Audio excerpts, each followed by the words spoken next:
Order, I say.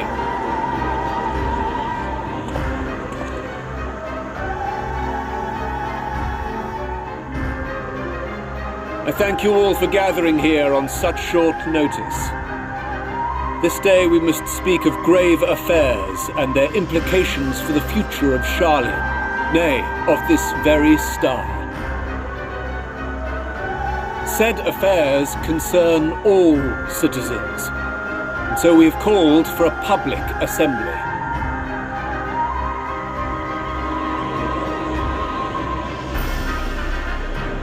You may have heard rumors of the Telophoroi and the havoc these madmen wreak abroad. Under normal circumstances, we would pay little heed to petty disturbances outside our borders. The final days, however, are another matter altogether. For we dare not ignore these prophetic words of Eld. The End-Bearers will come, ushering chaos and calamity. The final days descend and devour the very stars.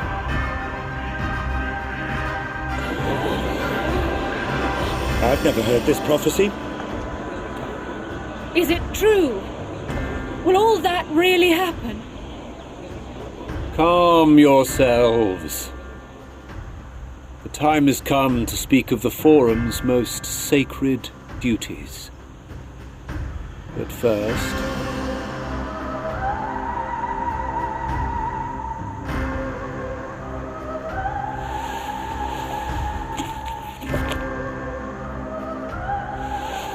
Give voice to the voiceless. Let bindings be unbound.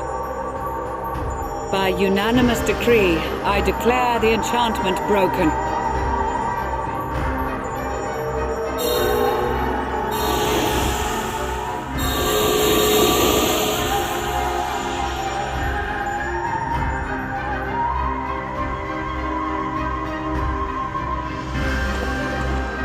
Master Leveilleur, if you would. Very well.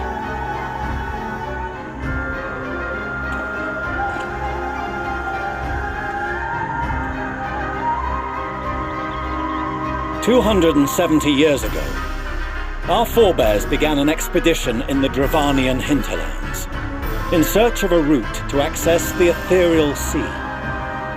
This much is public knowledge. Their findings, however, would become the Forum's most closely guarded secret. What those researchers discovered in the hinterlands was not a passage unto the ethereal sea, but the very heart of our star, and Hydaelyn herself.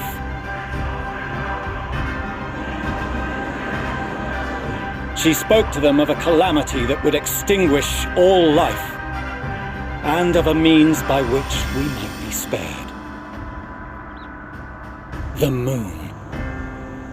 'Tis in truth a gargantuan vessel built to serve as sanctuary for her children and deliver them from this doom. Much like Nunkref's hope in ages past, it will bear the people of a world in the throes of death to a new home. Needless to say, this will be no small undertaking. To facilitate the great work, the Forum has maintained close contact with the servants of Hydaelyn, who presently reside on the moon. Convinced that the foretold end was all but inevitable, we began amassing a wealth of knowledge, not merely for the betterment of our nation, but in preparation for the journey to come. You reveal this to us now? By the gods, how long do we have?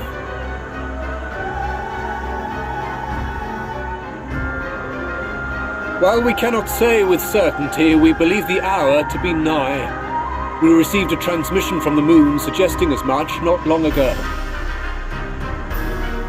Which is why we must in earnest begin preparations for the great exodus. For his impressive contributions and the leadership he demonstrated during our withdrawal from Dravania, we have elected Master Leveilleur to oversee this initiative.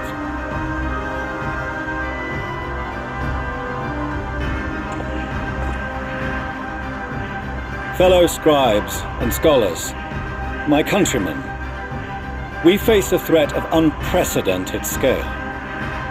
We must challenge the trials before us with composure and conviction if we are to find salvation. The wisdom of Sharlayan has ever been a shining beacon in the darkness, and so it shall continue to be. It is our solemn charge to see our heritage preserved for future generations. For those who will come after, we will brave a new frontier.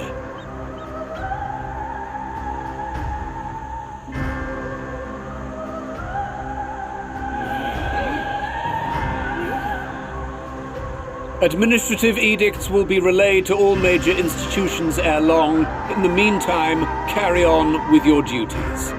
With that, I hereby call this assembly to a close.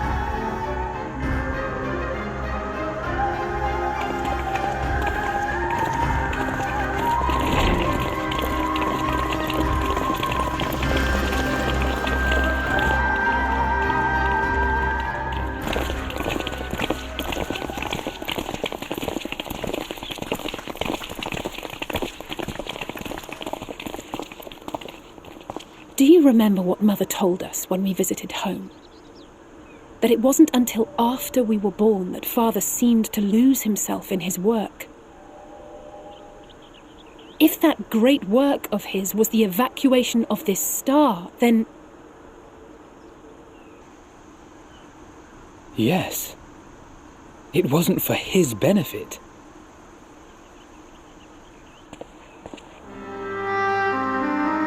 Would you mind waiting here a moment? I wish to speak with Father before we leave.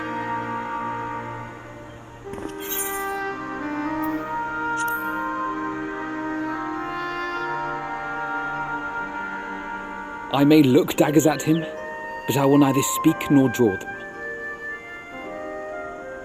If it's all the same to you, I have a few choice words to share with Father as well.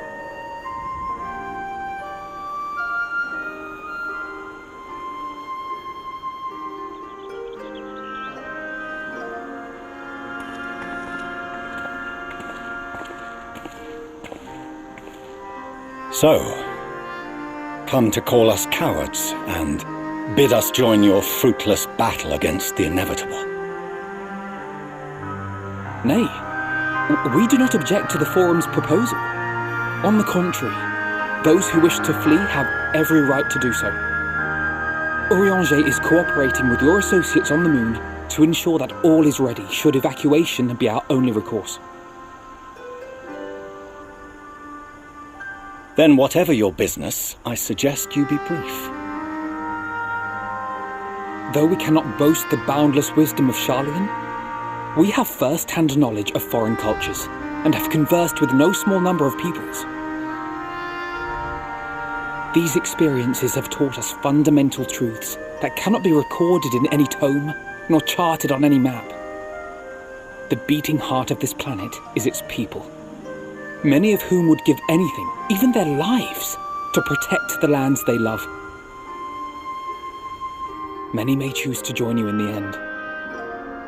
But what of those unwilling or unable, for whom escape will never be an option? What would you have them do? To ignore the plight of those one might conceivably save is not wisdom, Father. It is indolence. This is why we choose to fight. We'll not ask for your understanding, Father. Only that you don't turn a blind eye to the good we have done, that we can still do. We're not children in need of protection. Hold fast to your principles and let the world burn if it please.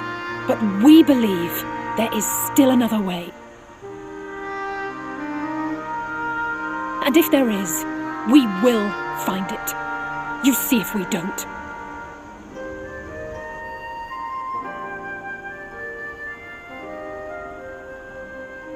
Do as you will. Just stay out of our way.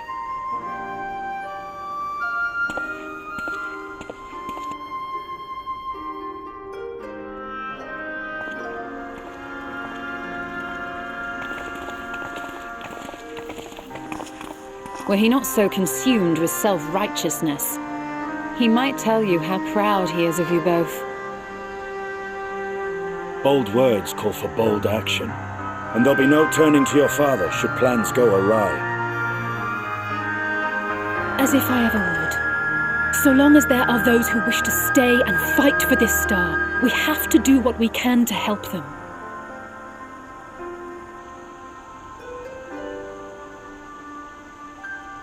And if we're to do that, we'll need to be well rested.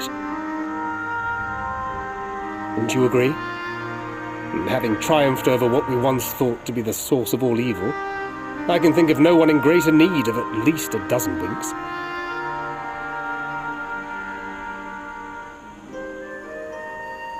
Shall we then? To the Annex, to prepare for tomorrow.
You're still awake. Good.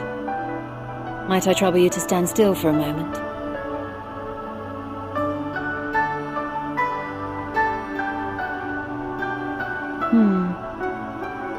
Nothing appears out of the ordinary.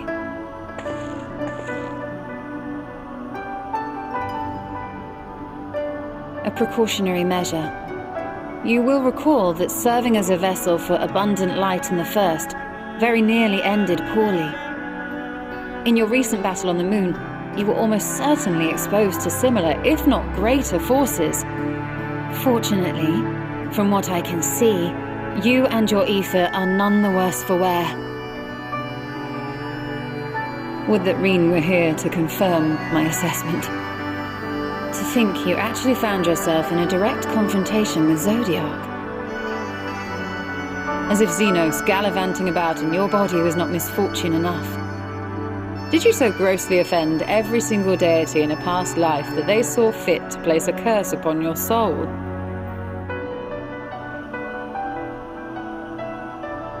Forgive me. That was in poor taste. I recall vividly how battered and broken it was in the depths of Amarant. Would that you could have seen it with your own eyes.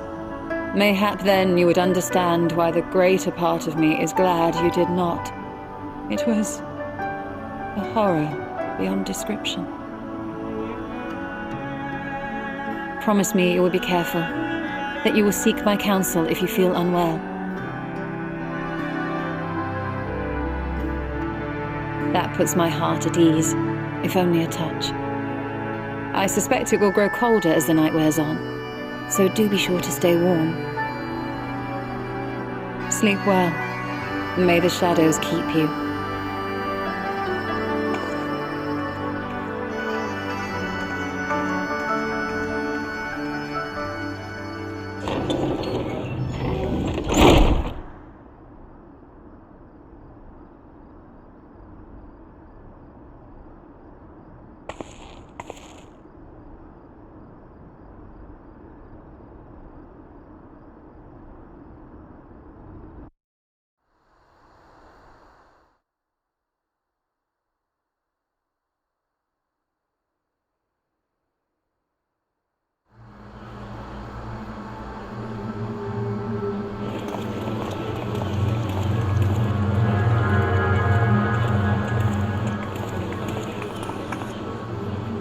Thank the gods that tower is gone.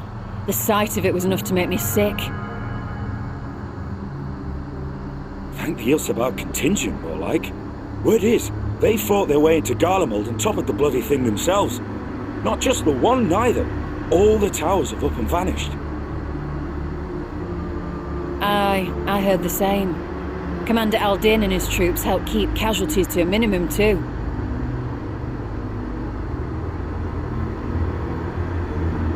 But is it true they brought back tempered Garlean soldiers? As Commander Aldin tells it, they've a treatment for that now. But don't you worry. Cured or not, they've no plans to bring them into the city proper. I see. Well, that's a relief then. I know we've brothers and sisters among the lot, but I can't say I'm eager to welcome them home.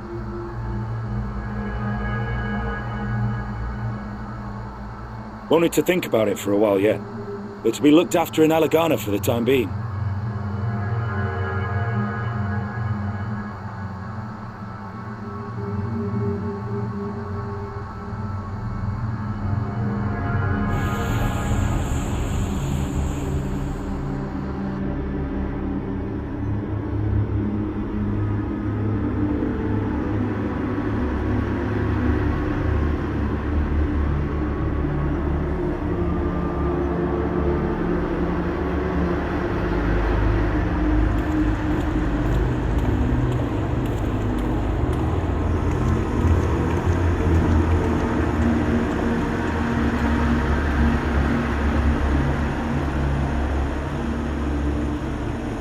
Another day, another commission of paramount importance.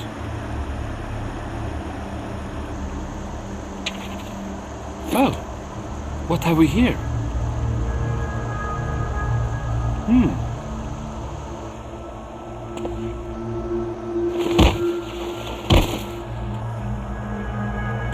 Hey, are you all right?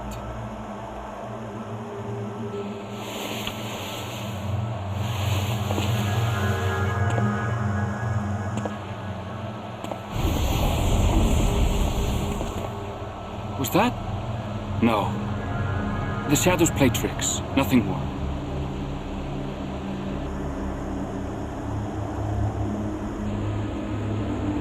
The towers are gone, and the Garlean threat is abated. Yet, why does it feel as though it's about to get much, much worse?